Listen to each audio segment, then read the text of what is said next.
Assalamualaikum warahmatullahi wabarakatuh. Waalaikumsalam warahmatullahi wabarakatuh. Bismillahirrahmanirrahim. Rabbi shrah li sadri wa yassir li amri wahlul 'uqdatam min lisani yafqahu qawli. Seluruh keluarga Islam di mana berada, yang seiman, yang seagama, semoga selalu mendapat ridho Allah dan syafaat Rasulullah, diberi kehidupan dilebihkan dari kodratnya, diberi ilmu laduni, diberi ilmu hijab, jadi orang-orang yang tertuntun. Semoga hidupnya selalu mendapat rahman rahim Allah. Al-Fatihah.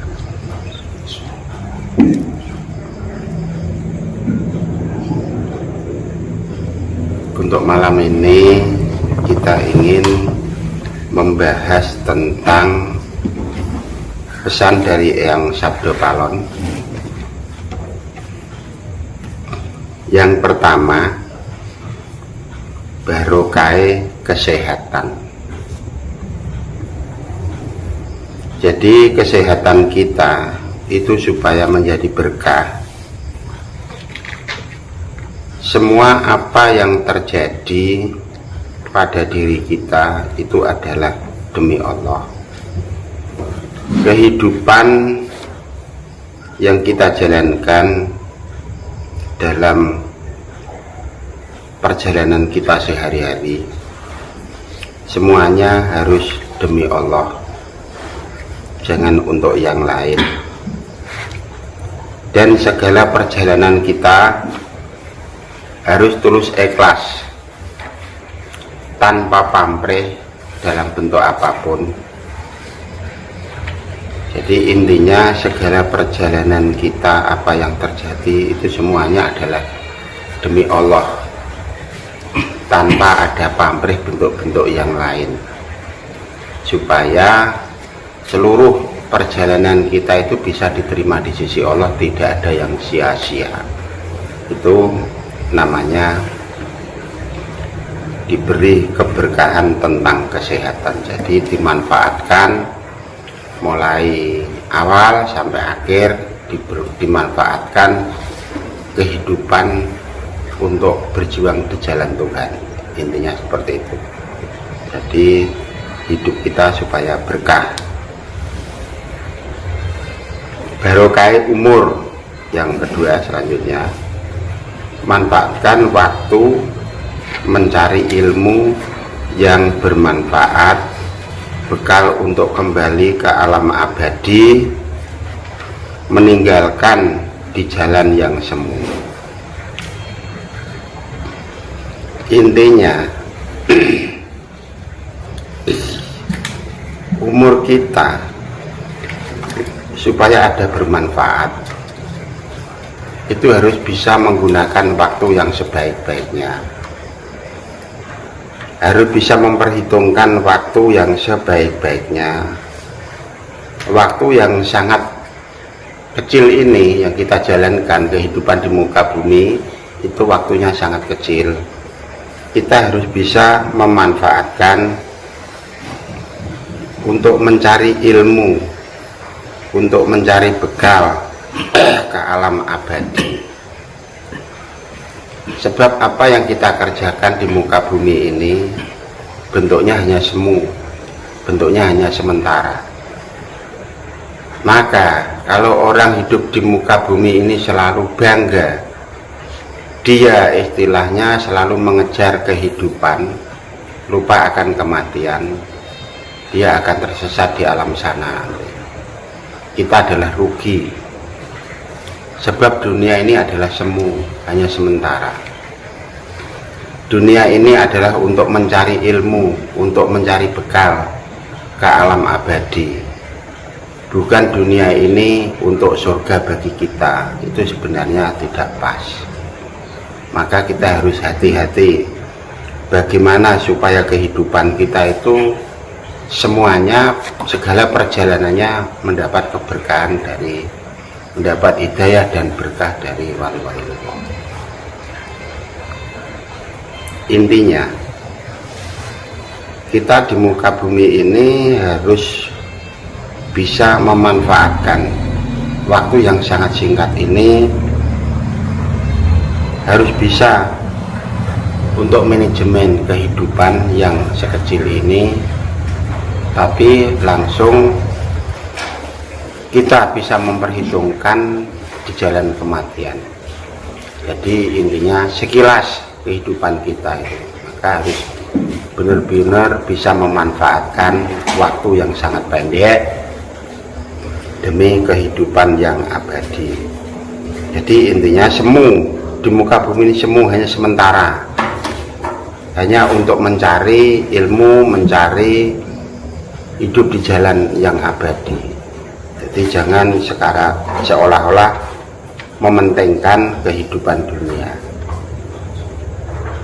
Kehidupan dunia juga penting, tapi kita anggap kecil, sebab kehidupan di dunia sudah ditentukan oleh Allah. Segala apa yang terjadi sudah ditentukan oleh Allah, maka kita tinggal mengejar pekerjaan yang arahnya ke alam abadi. Yang selanjutnya yaitu adalah keberkahan tentang ilmu. Untuk mencari ilmunya Allah yang belum ditulis dan menjalani dan sudah ditulis. Istilahnya kita menjalani yang sudah tertulis maupun yang belum ditulis, diwariskan demi keturunan dan penerus generasi demi keabadian. Intinya ilmu, barokah ilmu itu kita harus bisa menjalankan, mengamalkan. Ilmu yang tertulis maupun yang tidak tertulis, kita harus selalu mencari dan menggali supaya menjadi sebuah buku untuk pedoman turun-temurun. Intinya di situ. Terus kita juga harus bisa istilahnya mewariskan dalam bentuk perilaku maupun dalam bentuk tulisan. Sebab perilaku kita setelah meninggal kita kan sudah tidak bisa dideteksi, tapi kalau kita tinggali dalam bentuk buku atau bentuk tulisan masih bisa diulang kembali, bisa digali kembali. Jadi kita harus benar-benar tahu diri, mencari ilmu bukan demi kita, juga demi keturunan, demi pewaris. Seperti perjalanan kita, siang malam selalu mencari ilmu, mencari di jalan Allah. Nah, keadaan-keadaan yang seperti ini, kemungkinan keturunan-keturunan kita belum tentu bisa menjalankan dalam bentuk ini. Maka kita harus membuat buku, membuat tulisan supaya bisa dikenali oleh keturunan-keturunan kita semua.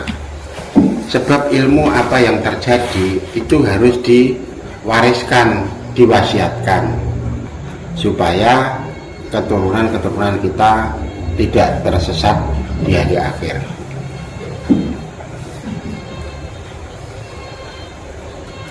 Sebab ilmu-ilmu yang diajarkan oleh guru-guru mursyid kita ini harus benar-benar dijaga. Sebab ilmu yang diwariskan oleh guru-guru mursyid, kenapa harus dijaga? Sebab ini kemungkinan turunnya ilmu seperti ini tidak terus-menerus. Tidak semua generasi ada yang bisa diasuh oleh guru-guru mursyid. Maka waktu kejadian seperti ini kita harus bisa memanfaatkan. Terus kapan bisa terjadi seperti ini lagi kita belum tahu. Terus kapan penerusnya kita belum tahu. Maka kita harus bisa membuat sebuah kisah-kisah atau buku-buku praktek dalam perilaku, supaya generasi kita bisa mengikuti jejak kita yang sudah tertuntun oleh guru-guru mursyid. Untuk selanjutnya, intinya ini ilmu demi ilmu ini demi keturunan harus diwariskan, sebab itu adalah ilmunya dari Allah, petunjuk dari Allah, semuanya harus ditulis, dijadikan buku supaya bisa diwarisi oleh keturunan-keturunan kita, bahwa ini adalah ilmu dari guru-guru mursyid yang mengajar kita semua. Selanjutnya, barokahnya rezeki. Harus bisa mengatur mana untuk dunia, mana untuk akhirat, tanpa disertai pamer, kesombongan, tidak lupa akan kematian, hidup yang abadi. Yang dimaksud barokahnya rezeki, kita harus bisa mengatur. Kita diberi rezeki, kita istilahnya di mana untuk dunia, di mana itu untuk akhirat. Kalau fasilitas dan rezeki yang diberikan Allah itu tadi hanya untuk istilahnya hura-hura urusan dunia, lupa akan jalan Tuhan, kita akan tersesat. Padahal itu adalah, semua itu adalah fasilitas. Apa yang diberikan Allah kepada kita, semuanya itu adalah fasilitas untuk kembali ke alam abadi. Kalau fasilitas yang ada dan diberikan oleh Allah itu kita tidak bisa mengatur, kita akan rugi nanti di alam sana. Sebab fasilitas itu adalah terbatas, sebagian untuk hidup, sebagian untuk bekal alam abadi. Sebab alam abadi itu semuanya bekalnya adalah dari kehidupan ini. Kalau kita lupa akan nabung urusan alam abadi, kita akan hancur di sana. Sebab kehidupan kita di muka bumi hanya sementara, hanya semu, hanya sedikit. Jadi fasilitas yang kita gunakan harus dilarikan ke urusan kehidupan abadi. Jadi intinya kita segala sesuatu harus ditabung, dikembalikan di jalan Allah. Kalau kita lengah, lupa akan proses dalam bentuk itu, kita akan hancur di alam abadi besok. Sebab alam abadi adalah tiada terbatas, di muka bumi hanya sementara, hanya sekilas, waktunya pendek. Apabila kita tidak bisa manajemen tentang perjalanan, kita akan rugi. Intinya di situ harus bisa mengatur. Selanjutnya, barokah kedamaian keluarga, untuk mensyukuri nikmat yang Allah berikan demi keturunan generasi yang baik, akhlakul karimah, bisa birrul walidain, kedua orang tua, selalu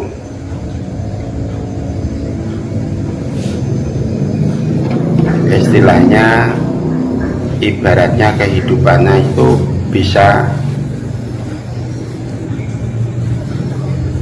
berguna bagi nusa dan bangsa. Jadi kehidupan kita itu harus bentuknya seperti itu.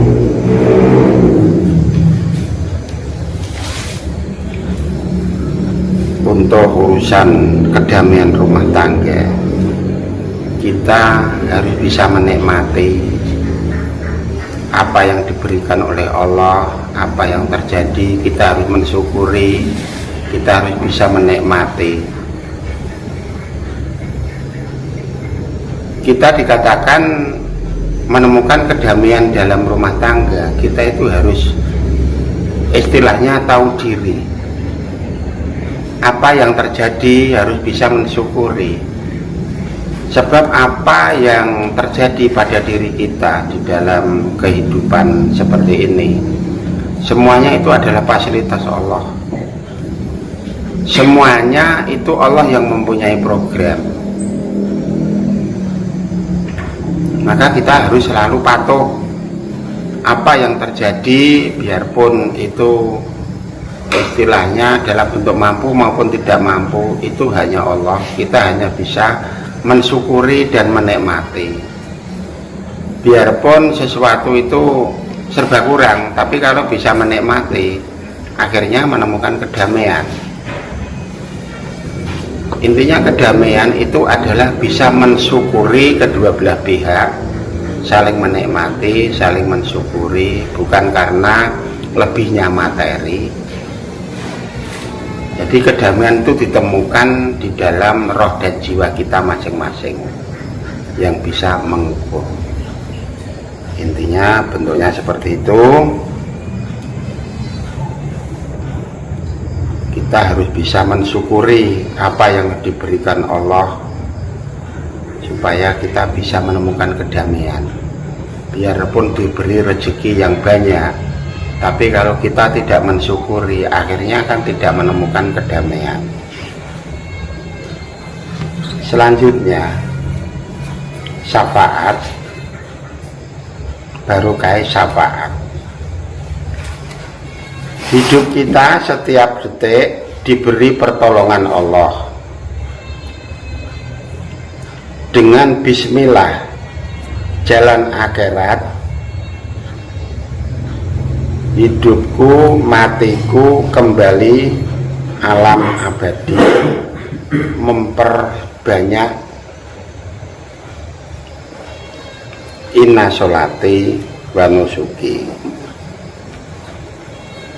Inti dari pesan ini, kita sebenarnya itu setiap detik, setiap waktu selalu diberi pertolongan oleh Allah. Selalu diberi petunjuk, diberi pertolongan. Itu pasti. Hidup kita sebenarnya itu sudah diprogram oleh Allah dalam bentuk segala segi perjalanan. Biarpun gerakan kita bentuknya kayak apa, itu semuanya adalah sudah diprogram oleh Allah. Maka intinya kita tinggal mensyukuri apa yang menjadi pertolongan Allah dalam bentuk segi apapun. Semua itu adalah atas pertolongan Allah, tidak ada yang lain. Maka kita intinya keyakinan kita fokus dalam program Allah. Aku hidup, Allah yang menghidupi. Aku bisa sehat, Allah yang menyehatkan. Intinya dari beberapa petunjuk tadi, semua itu tentang mensyukuri apa yang diberikan oleh Allah kepada kita. Kalau kita sudah bisa mensyukuri dari 7 titik tadi, kita akan sukses dunia, akan sukses akhirat, menemukan kedamaian dunia, menemukan kedamaian akhirat. Sebab apa? Semua itu adalah terbentuk dari muka bumi. Tidak ada terus kita sudah di akhirat mencari amalan-amalan dalam bentuk seperti itu. Semuanya harus ditanam dari muka bumi demi perjalanan akhirat. Jadi kita sebenarnya sehari-hari itu sudah dituntun oleh Allah, sudah diatur sampai dalam bentuk apapun itu sudah diatur oleh Allah, dunia maupun akhirat. Ini yang terakhir, barokah Rahman ya Rahim. Kita setiap waktu mendapat kesulitan dan kemudahan, semua atas petunjuk Allah. Diberi hidup ilmu dalam, diberi ilmu hijab, ilmu laduni, semua atas petunjuk Allah dan kasih sayang Allah. Intinya ini hubungannya dengan ayat Robis Rokli itu yang mengarah di dalam alam abadi, itu istilahnya sebagai petunjuk.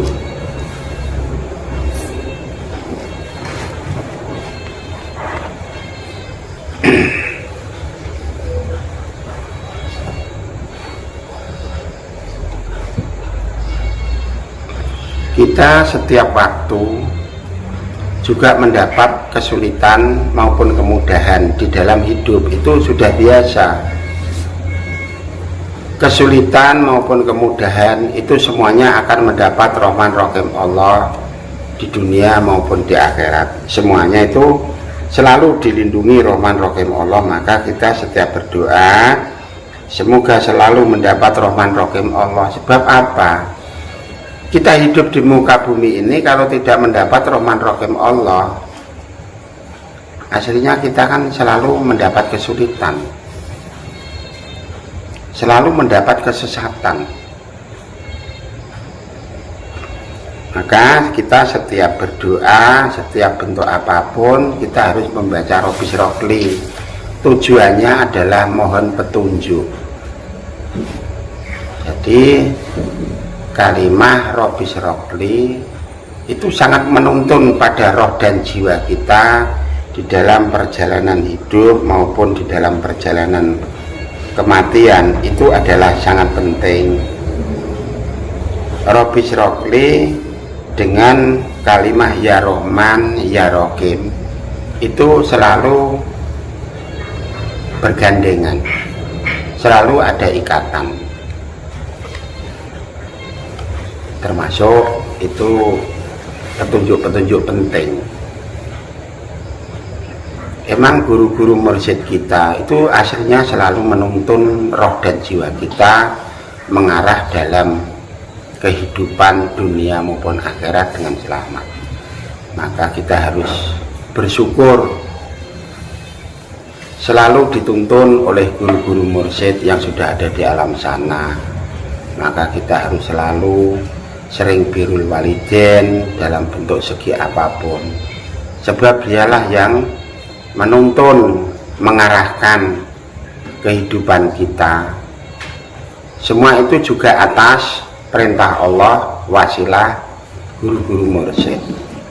Maka ilmu-ilmu yang sudah diberikan dari Allah, wasilah guru-guru mursyid ini harus dibukukan, harus dihayati, dinikmati turun-temurun, supaya keturunan kita besok tidak tersesat.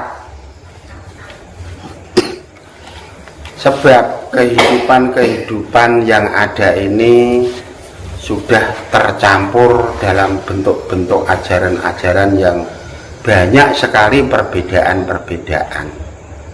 Maka kita mencari aslinya susah. Kita tahu aslinya bagaimana kan setelah tertuntun oleh guru-guru mursyid, baru kita tahu, oh ini loh aslinya. Kalau tidak dituntun oleh guru-guru mursyid, kita juga akan bingung menentukan jalan yang mana. Susah. Sebab kebersamaan, kemiripan, semuanya susah dibedakan. Untuk mencari aslinya susah. Maka kita sering ngomong, Islam jangan termakan budaya, tapi Islam harus mempunyai ciri khas budaya Islam, supaya ini loh Islam yang dimaksud seperti itu.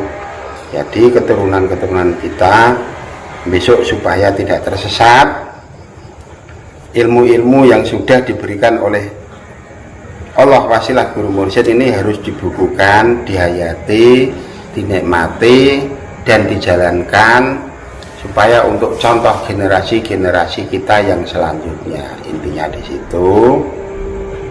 Semoga apa yang kita sampaikan tadi bermanfaat bagi teman-teman kita semua. Wassalamualaikum warahmatullahi wabarakatuh. Waalaikumsalam.